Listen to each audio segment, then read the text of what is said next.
Seeing that we have a quorum, clerk, will you take the roll call, please? Alderman Sevenik? Here. Alderman Collier? Here. Alderman Kruger? Here. Alderman Grady? Here. Alderman Benner? He's here. Okay. Alderman Nichols? Here. Alderman Taylor? Here. Alderman Zelensky has been excused. Okay. We have a mandate from Alderman Grady to beat the administration. We have 8 questions. They had 1, but we're going to give it a shot, sir. Okay. I'll entertain a motion to approve the minutes 1 and 2. Alderman Sevenik. Thank you, Mr. Chairman. Just kidding. Can you go any slower? I move for approval of the March 19th special meeting and the March 19th regular meeting. Second. Motion made and second. Any further discussion? All in favor? Aye. Aye. Opposed? Motion carried. Item 1, street use application. Anybody want to take this? Mr. Zelensky's gone. Time's ticking. Come on, Ted. Alderman Sevenik. I'll move for the street use application. Motion made and seconded. Any discussion? This is an annual It's an annual thing. So. Yep. All in favor? Aye. Opposed? Motion carries. Item 2, Pfeiffer Brother Construction Company Incorporated. Alderman Sevenik. Thank you, Mr. Chairman. At this time, I'll move for payment to Pfeiffer Brothers Construction Company Incorporated, contract number 2017-04, Fox River Loop the Lake Bridge Crossing, in the amount of $244,184.50. That represents the 5th payment. Second. Motion seconded by Alderman Kruger. We'll take a roll call. Any discussion? Roll call.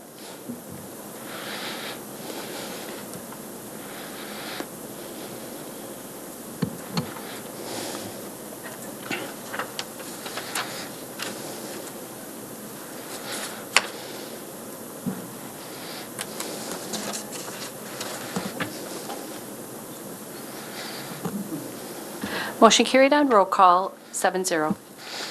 Okay, item 3, 0-5-18. I'll entertain a motion. Everybody's bashful. Alderman Benner. Thank you, Mr. Chairman. At this time, I make a motion to forward on to council 0-5-18, an ordinance creating Title 10 of Chapter 1, Section 10-1-27 of the Code of Ordinances. This references the Broad Street Alley unloading zone as introduced by Alderman Taylor. Second. Second by Alderman Collier. Any discussion? Alderman Sevenik. I'll take that. Oh, he's still on. Okay. I'm sorry, go ahead. That's okay. Thank you, Mr. Chairman. I have a question, I think, for the chief on this. We just made some changes in this parking lot a month or so ago. Is this a byproduct of that, or is this something that is new or has been lingering, or what's the history on this?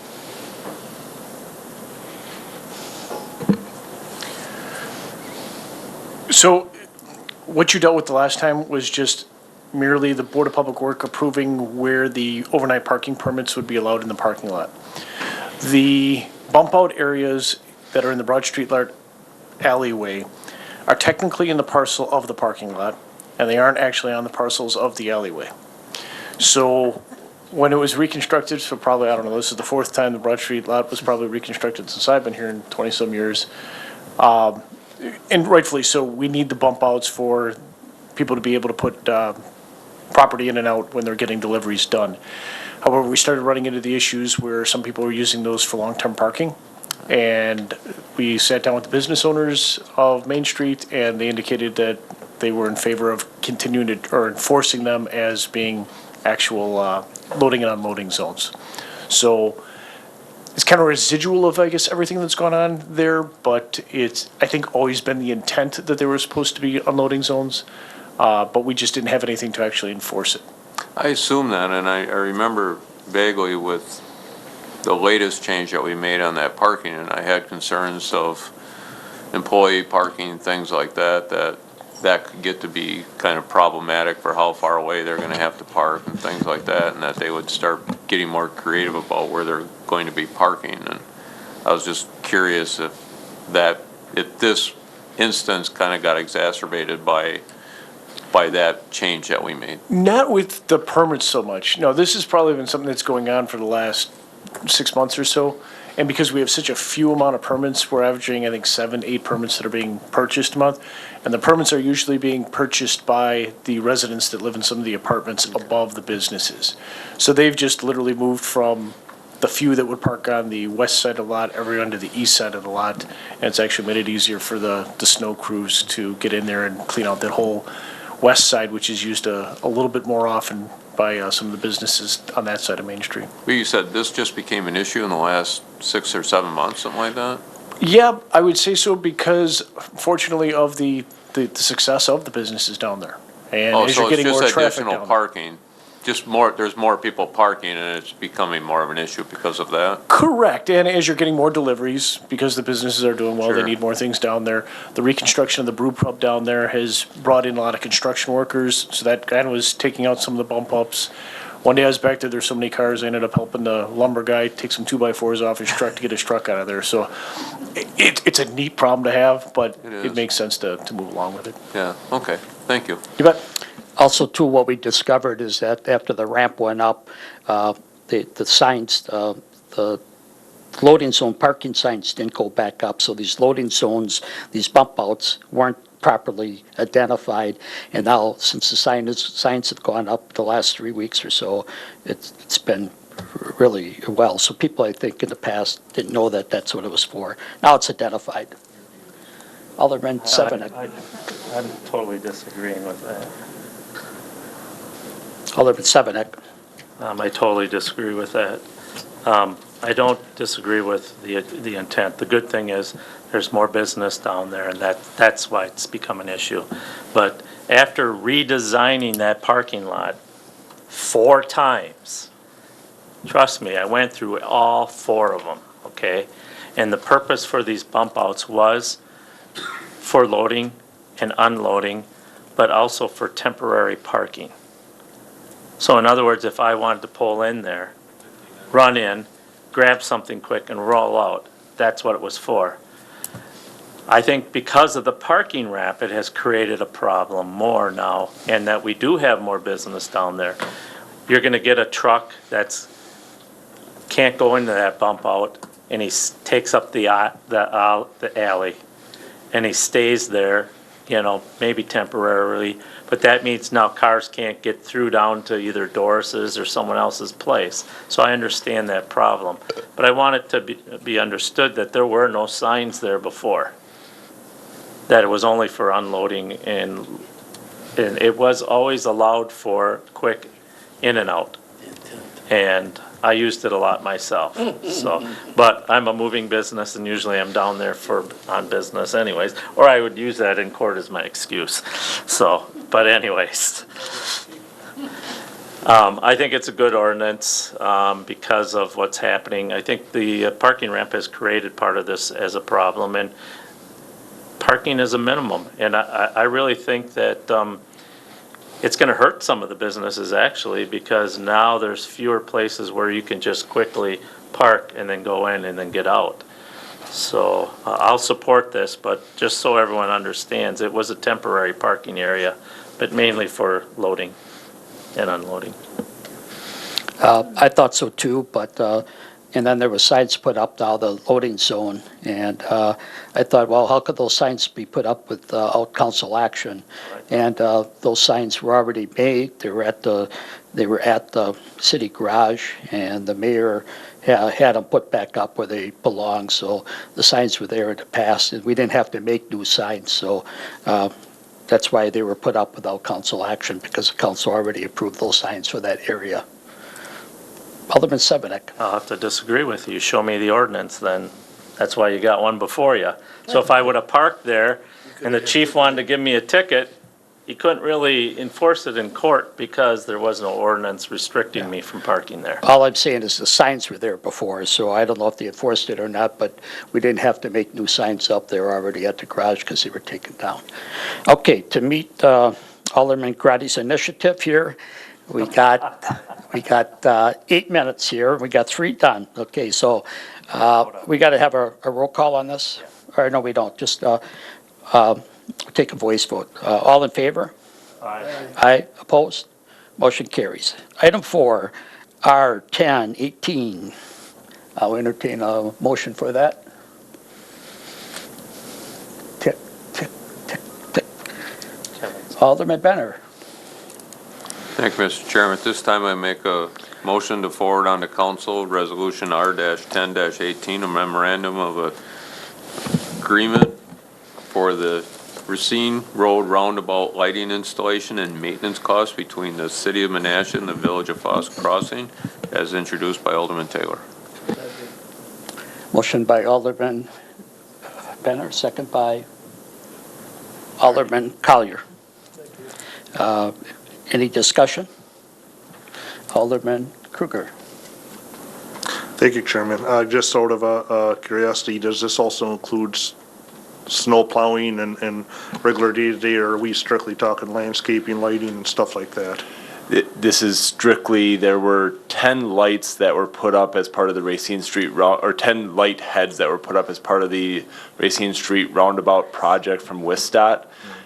They had a agreement with the city of, it was the town of Menasha at the time, that it would be 50% split between the town of Menasha, 50% split with the DOT, with the understanding that the 50% of the town of Menasha would be split between the city and the town, depending on which lights were in which territory. So this is just to split the 4 lights that are in our territory, the 6 lights that are in theirs, just to make it a clean split, no issues from there. Okay, thank you.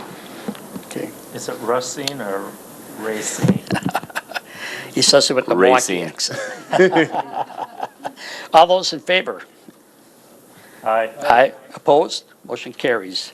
Item 5, R-11-18. Alderman Benner. Thank you, Mr. Chairman. Make a motion to forward this on to council. It's a final resolution authorizing public improvements and levying special assessments against the benefited properties. This references the Ponds of Menasha Phase 1 and the cottages at Lake Park condominiums is introduced. I'll take this one. And with that, we were scheduled for, it says on the resolution that it's going to be on April 2nd that it goes to council, but it's going to be April 17th. And instead of at 6 o'clock for the hearing, it's going to be at 5 o'clock. Thank you for that. Is there a second? I'll second. Second by Alderman Sevenek. And if there's no further discussion, we'll take a roll call.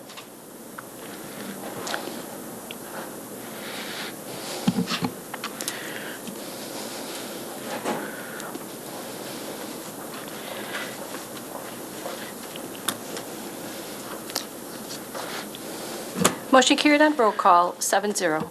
We can make the Grady initiative. We got 4 minutes. Let's 2 more here. Item 6, authorization to execute DOT bridge operation agreement for fiscal year 2019. Is there a second?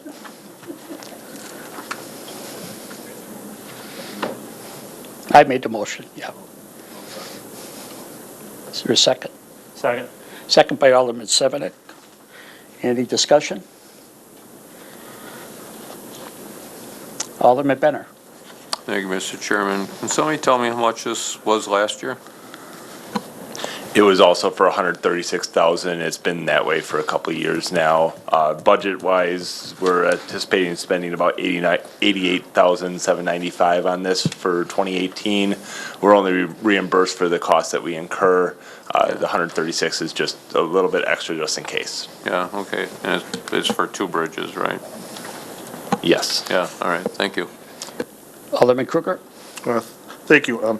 Can you give a lengthy answer on, He's stalling. has there been any other changes to the wording compared to any other past years, or is it pretty much exactly? It's the same as last year, from what I can tell. Okay, thank you. We'll take a roll call. Seeing no further discussion.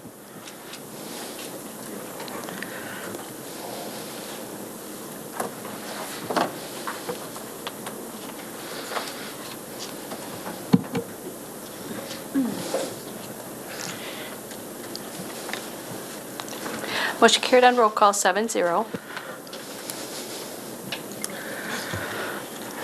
Okay, item 7, we don't have to take any action. I just want to explain to you what happened today. Myself and Director Rabadowski, we had a conference call with Aries Associates and with the state of Wisconsin. And with a project like this, with the $860,000 of federal money, it's a mandate by the federal government that you have to have this type of back-end angle parking. So there's nothing we can do about it unless we want to give them the $800-some thousand back. And that's it in a nutshell. And if there's no discussion, we got 2 minutes to go here. I do have discussion. Alderman Severnick, please be brief. Well, I do have a strong opinion about this. I attended the meetings before I was a council member, and the community was split on this angle parking, and I think it was pushed by staff more than anything that we have this backwards angle parking put in. I don't care what anyone says, it's going to be more difficult for the elderly to back in. It's going to be more difficult for me to back in. You pass the parking spot, you get a car behind you, you got your blinker on, they don't understand you're backing in. There's so many parameters that makes this, to me, less safe than more safe, and I think it's going to be problems. And if we can change it down the road, that's something I intend on doing. But we'll take their money now and maybe look at repainting the lines and changing the direction of that, because I just think it's backwards. Alderman Kruger, you got some skin in this game. We got 50 seconds. Cool. Okay. Just a question. This was actually placed on the agenda for a reason, obviously. I mean, because there's been many meetings before on this and all that. What was the actual reason then for this being put on the agenda? Was just a misunderstanding? I had the church call me. There's a new grounds committee, 20 seconds, and the grounds committee wanted us to address this, and I called them today, and they did. I told them, Miles not coming because the council's not going to give up their 800,000. 7 seconds. Okay, so basically kind of a misunderstanding type thing. Okay, that's acceptable. Thank you very much. Okay, motion to adjourn. Move to adjourn. We're going to beat it by 10 seconds. All in favor? He has a light. Oh, Alderman Benner. Thank you. As I recall, Alderman Taylor's taken a few of the meetings longer than I wanted them, so this is my chance. This is for our public works director, or the police chief. To me, I see this and I think it's easier. I think about parallel parking, and parallel parking is, I think, would be way harder than what this is. And It's not parallel. but I understand that, but it'd be easier than what parallel parking would be, because it's just an angle that you back up in, you know. So I don't find it to be problematic at all. But statistically, this is, you know, no matter what, like if you pull up to stop to back in, if you're parallel parking, you know, you put your blinker on and either people recognize it or they don't, and I would think this would be safer than parallel parking. Or The studies that I've seen don't have good statistics per se, because there hasn't been a lot of, they've only been around for 5 or 6 years as far as, and there's been very few studies that have taken from point A to point B for 5 years and studied it. You know, there's anecdotal evidence that it is safer. You know, Nina has not experienced a single accident related to these since they've put them in near the YMCA. I talked with the people with Nina who did put it in, and they said that pretty much everyone that they talked to, different communities have loved them. It does take a little time to get used to. However, within 6 months, it's, a fairly easy movement. Some people don't like roundabouts either, but I would think getting back into traffic, this would be safer because you have better visibility getting back into traffic. And backing up, people have to stop for you to back in, and then when you get back out, you have a clear line of sight to oncoming traffic. And I don't know if the chief has any thoughts, but it seems to me like it would be safer than backing out from an angled park that you pulled in frontwards. I do personally feel that it would be safer because the backing up movement is fully visible to all users of the street, pedestrians, bike, and cars. Whereas if you're trying to back out of a parking spot, we've all been there where you're kind of backing up blind for the first half of your car and, you're backing up into traffic that can't see you. At least this way where you're doing the reverse movement, you are fully visible to all traffic. Chief, you want to comment? There was a question for the chief. Chief? What he said. Yeah, okay, so you agree, so. Excellent. Yeah, probably about the only thought that I would have is that if somebody's getting back into traffic and we have bad road conditions or something, you're going against the crown of the road. So it might be a little tougher getting traction to go up as opposed to backing up it, but that's, such a minute amount of times that would be that. I don't see that to be problematic, so I'm in favor of leaving it just the way that it was, so appreciate your input, thanks. Alderman Sebenek. You said you're in favor of just the way it was? You mean in the new plan, that isn't the way it was? So the way it was just regular angled parking. Drive it. I understand that, but if that's the case, then let's go throughout this whole community and let's do this then. If this is so darn safe, let's go down to 3rd Street by Jefferson Park and make it all angle parking, and all angle parking, make it backwards. And then you'll see the disgust you'll get from our community about this. The high school. Yeah, how about the high school? Let's see safety happening there. That ain't gonna happen. I'm telling you, this isn't as safe. Alderman Kruger. Thank you, Chairman. Could you quickly just go over the increased stalls versus, because in the memo that you provided, it says that the backing in angle will increase the stall amounts that you can have compared to front pulling angle. What?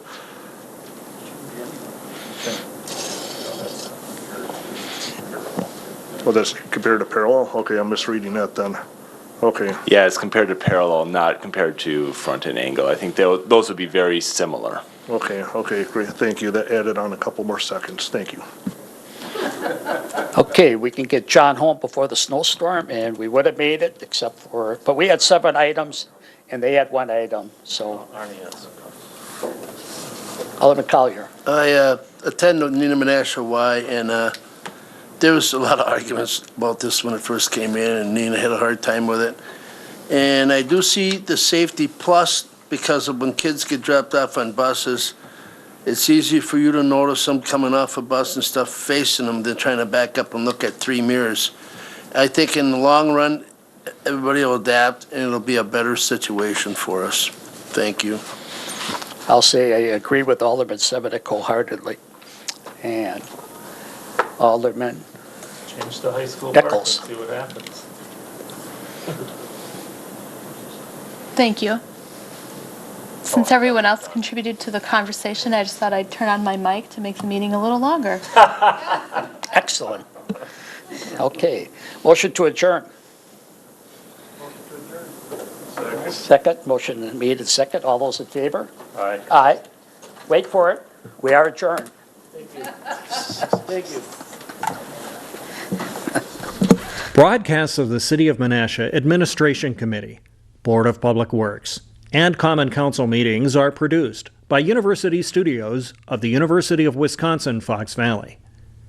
Menasha residents and interested parties can obtain information about these meetings and meeting agendas from the city website, www.cityofmenasha-wi.gov. Expression of opinions regarding City of Menasha issues or about these broadcasts can be made by contacting the Mayor's office, 920-967-5117. Contacting their city alderman. Contact information appears on the website. Completing the electronic feedback form on the website. All public portions of the meetings are recorded in entirety and are not edited for playback.